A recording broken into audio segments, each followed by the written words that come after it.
Hello everyone, welcome in my channel. Railway ALP का जो आपका भर्ती है 2025 का, जिसका रिजल्ट अभी कुछ दिन पहले आपका डिक्लेयर कर दिया गया था, इसमें आपका कोर्ट केस आपका हो गया है। तो कोर्ट केस के बारे में हम डिटेल में जानेंगे कि कोर्ट केस में अभी कहां तक प्रोसेस पहुंची है और इसमें क्या क्या चीज़ें होने की संभावना है।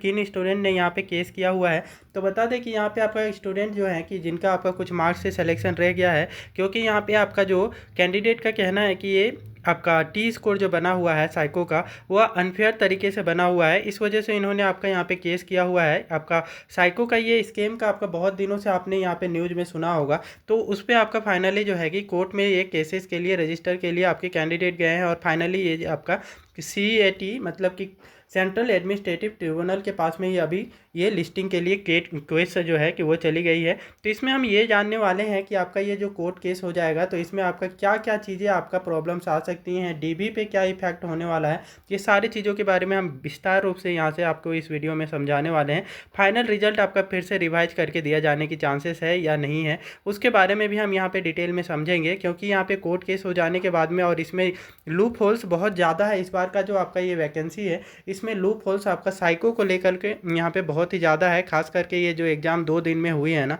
15 जुलाई और आपका 31 अगस्त का, उसकी वजह से बहुत ज़्यादा यहाँ पे लूप होल्स क्रिएट हो गए हैं। तो इसको हम डिटेल में समझने वाले हैं कि कैसे आपका ये जो है कि ये क्या प्रॉब्लम्स आ सकती हैं, और यहाँ पे कोर्ट केस जो है कि ये आपका रजिस्टर हुआ है तो आगे क्या क्या आपका प्रोसेस हो सकता है, वो सारी चीज़ों के बारे में हम यहाँ पे डिटेल में आपको समझाने वाले हैं। तो मेन प्रॉब्लम जो हुआ था ये आपका किस चीज़ से रिलेटेड है, तो आपका जो रिजल्ट आपका CBAT का यहाँ पे डिक्लेयर किया गया, उसमें आपका कुछ कैंडिडेट का जो कि 15 जुलाई वाले हैं, यहाँ पे आप देख सकते हैं इनके मार्क्स आपके काफ़ी कम दिए गए हैं। आप देख सकते हैं कि कुछ इस प्रकार से मार्क्स आए हुए हैं 15 जुलाई वालों का। इनमें से भी आपका एक टेस्ट में तो 1 मार्क्स दे दिया गया है। 1 मार्क्स आना यहाँ पे पॉसिबल नहीं होता है टी स्कोर में, लेकिन यहाँ पे आपका 1 मार्क्स, इसका 1 पॉइंट दे दिया गया है टेस्ट नंबर 1 में, जिसका आपका मेमोरी टेस्ट था। मेमोरी टेस्ट में कम से कम आपका 24 में से 1-2 क्वेश्चन भी आपका यहाँ पे कुछ क्वेश्चंस भी सही हो जाते हैं ना, तो यहाँ पे इनके जो फॉर्मूला है RDSO का, उसके अकॉर्डिंग 1 पॉइंट्स आना ये पॉसिबल नहीं होता है। 70 में से आपका 1 पॉइंट दिया गया है,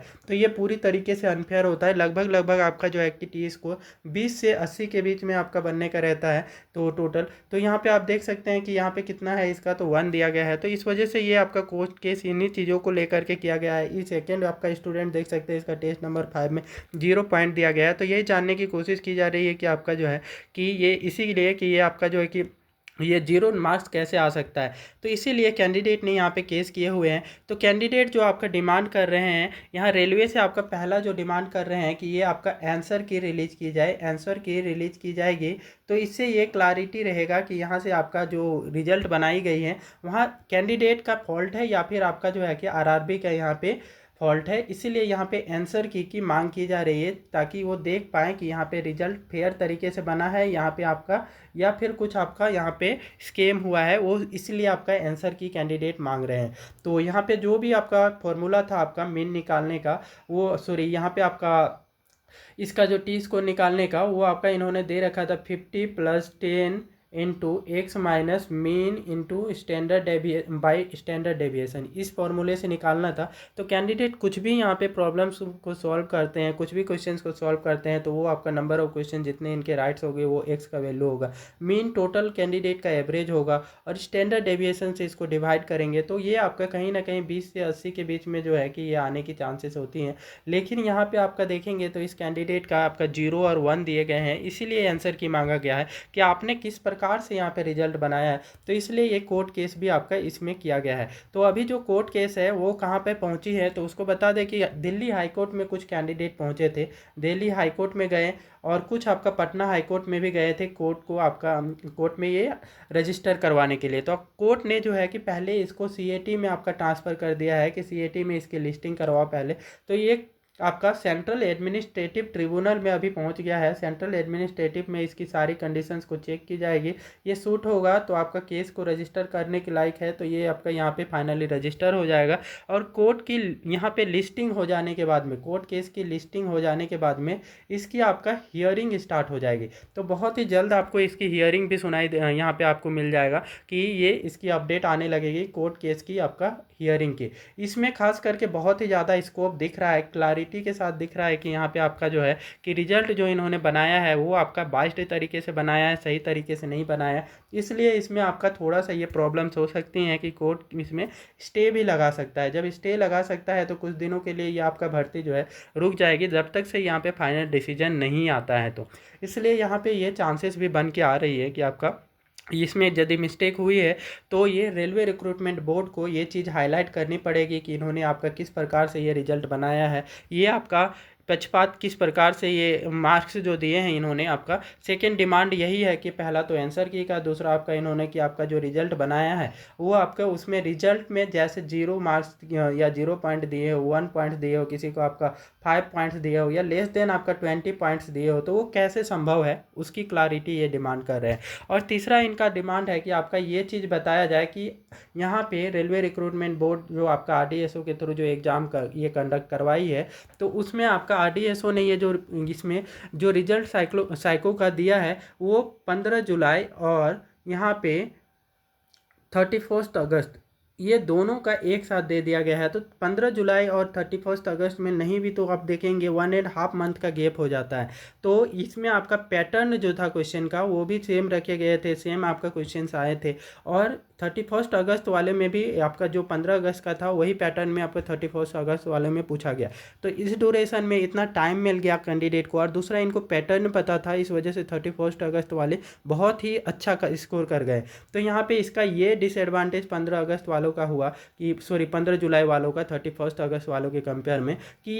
ये तो पहले चीज़ ये है कि वहाँ पे जाते हैं तो किस प्रकार से स्क्रीन में प्रॉब्लम्स फेस करनी पड़ती है वो पहली बार फेस किए थे। लेकिन यहाँ पे 31 अगस्त वालों का जो है कि ये आपका सेकेंड टाइम होता है। और इस ड्यूरेशन में बहुत सारे जो कोचिंग इंस्टीट्यूट वाले होते हैं, ऑनलाइन कोचिंग वाले, वो इसमें आपका टेस्ट सीरीज लॉन्च कर देते हैं। तो टेस्ट सीरीज का बेनिफिट किनको हो जाता है, तो टेस्ट सीरीज उसी पैटर्न में लॉन्च करते हैं जिस पैटर्न में यहाँ पे 15 जुलाई को आपका पैटर्न एग्जाम हुआ था। इस वजह से 31 अगस्त वालों के यहाँ पे जो बोलेंगे रिसोर्सेज जो होती है तैयारी करने की वो अच्छी खासी हो जाती है। इससे ये 15 जुलाई के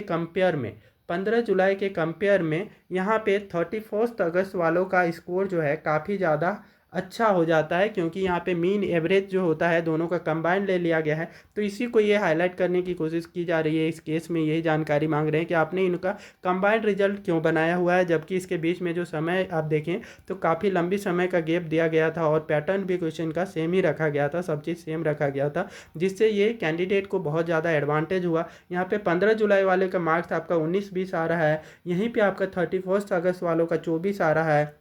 तो 24-25 के नियरली आ रहा है, 24 पॉइंट समथिंग। तो इतना भी ले ले तो यहाँ पे जो क्लैरिटी के साथ जो गैप दिख रहा है वो 5 नंबर का दिख रहा है। तो मान ले कि 15 जुलाई का कोई कैंडिडेट है जिसका आपका CBT 2 में पार्ट ए में जो है, पार्ट ए की बात करें तो पार्ट ए में उसका 80 नंबर है, और 31 अगस्त वाले कैंडिडेट जिसका आपका 80 नंबर इसमें आपका पार्ट ए में है CBT 2 का, ठीक है। तो उसमें दोनों में आप देखें तो ये आपका 80 मार्क्स से पार्ट ए का लिया जाए तो ये 56 मार्क्स आता है। 56 मार्क्स दोनों में आपका ऐड होंगे तो डेफिनेटली 31 अगस्त वाला का यहाँ पे 5 नंबर ज़्यादा हो जाएगा। तो ये सिर्फ इसी वजह से, क्योंकि उनको आपका दोबारा से यहाँ पे एग्ज़ाम देने को मिला है, इसलिए आपका ये 5 नंबर ये से लीड कर जा रहे हैं। तो ये इसी चीज़ के लिए यहाँ पे क्लैरिटी मांगा गया है कि आपने इनका जो है कि एक साथ कैसे रिजल्ट बना दिए हैं, इसका क्लैरिटी दिए हैं, ठीक है। कि आपका ये रिजल्ट जो है जब अलग अलग दिन में लिया गया है, पैटर्न भी सेम रखा गया है, तो ये तो एक तरीके का पक्षपात है। तो उसी से रिलेटेड आपका ये कोर्ट केस की जा रही है, जिसमें बहुत सारे कैंडिडेट हैं कि कुछ पॉइंट से रह गए हैं, और यहाँ तो आपका क्लैरिटी से दिख रहा है कि यहाँ पे 5 नंबर तक आपका डिफरेंस क्रिएट हो गए हैं। तो इसलिए यहाँ पे आपका जो है कि ये कोर्ट केस की जाएगी कि यहाँ पे आपका कुछ पॉइंट से जब बच्चे छट जाते हैं तो यहाँ पे इतना एक साथ कंबाइन कर देने से ये समस्याएं बहुत सारे कैंडिडेट जो कि 15 जुलाई वाले यहाँ पे फर्स्ट शिफ्ट वालों का खास करके बहुत ज़्यादा नुकसान हुआ है इसमें। तो वो आपका यहाँ पे जो ड्रीम्स था उनका वो टूट गया है, तो इसलिए उन्होंने केस किया हुआ है। तो आप आगे देखते हैं कि क्या होता है इस केस में। अभी ये केस जो है कि आपका CAT के पास में है, सेंट्रल एडमिनिस्ट्रेटिव ट्रिब्यूनल के पास में, और फाइनली इसकी लिस्टिंग होने के बाद में इसकी हियरिंग स्टार्ट हो जाएगा। और ये जेन्युइन भी है कि आपका हर किसी के साथ में न्याय होना चाहिए। आप यहाँ पे देख पाएंगे तो क्लैरिटी से आपको यहाँ देख पाएगा कि 31 अगस्त वालों के जो पॉइंट है वो काफ़ी ज़्यादा है, 61, 59, सेकेंड टेस्ट में, थर्ड में 55 है, फोर्थ में आपका 62 है, फिफ्थ में 68 है, कुछ इस प्रकार से हैं। और यहाँ पे इसमें भी देख सकते हैं कि आपका ये 31 अगस्त का ये कैंडिडेट भी है, इसके भी मार्क्स कुछ इस प्रकार से। वहीं 15 जुलाई वालों का देखेंगे तो 15 जुलाई वालों का देखें तो यहाँ पे 60 तक तो पॉइंट ही नहीं पहुँचे हैं आपका, किसी भी कैंडिडेट का यहाँ पे मैक्सिमम कैंडिडेट का कुछ इस प्रकार से रहे हैं। तो इससे ये क्लैरिटी से समझ में आ रहा है कि यहाँ पे जो आपका है कि पक्षपात किया गया है, इस वजह से जो है कि आपका यहाँ 31 अगस्त वाले ज़्यादा एडवांटेज में रह गए हैं और उनकी मार्क्स ज़्यादा अच्छे हो गए हैं। तो यहाँ पे बहुत सारे जो 15 जुलाई वाले हैं, 15 जुलाई वालों का ये नुकसान हुआ है कि उनका पार्ट ए में अच्छे खासे नंबर होने के बावजूद भी ये साइको में अच्छा स्कोर नहीं कर पाए और साइको का जो पॉइंट्स आते हैं, जो मार्क्स आते हैं, वो डायरेक्टली एड ऑन होता है, तो उसका आपका पूरा का पूरा मार्क्स ले लिया जाता है। इस वजह से जो होता है कि ये ज़्यादा नंबर से लीड कर जाते हैं और फाइनली उनका सिलेक्शन वैसे कैंडिडेट्स का ज़्यादा हो जाता है। तो अभी हम बात करें कि ये आपका क्या पॉसिबिलिटी है, तो अभी तो डॉक्यूमेंट वेरिफिकेशन तो अभी जिस डेट पे है, जब तक से कोर्ट की हियरिंग में आपका ये स्टे नहीं लगता है तब तक तो आप निश्चित रहें कि कोर्ट की आपका क्या है डॉक्यूमेंट वेरिफिकेशन आपकी होगी। लेकिन कोर्ट का स्टे लग जाता है तो फिर क्या है कि जिन कैंडिडेट का यहाँ सिलेक्शन हुआ है उनको भी समस्या आपका फेस करने को मिलेगा। ठीक है, तो ये समस्या आपका किसकी वजह से हो रहा है, तो आरआरबी की ये जो मिस्टेक है उसकी वजह से सारे कैंडिडेट को फेस करना पड़ रहा है, जो सेलेक्ट हुए हैं वो भी और जो आपके कुछ पॉइंट्स अनसेलेक्टेड रह गए हैं वो भी। तो हमें बहुत सारे कैंडिडेट जो हैं उनके कुछ पॉइंट से आपका यहाँ पे जो है कि सिलेक्शन रह गया है, वो कैंडिडेट हमें आपका यहाँ पे कमेंट सेक्शन में बता सकते हैं कि कितने मार्क्स से आपका सिलेक्शन रह गया है, आप किस जोन से बिलोंग करते हैं, उनका आपका कितने मार्क्स से यहाँ पे सिलेक्शन रह गया है। अब ये वीडियो आपको अच्छी लगी है तो कृपया वीडियो को लाइक करें, शेयर करें और चैनल को सब्सक्राइब भी कर लें।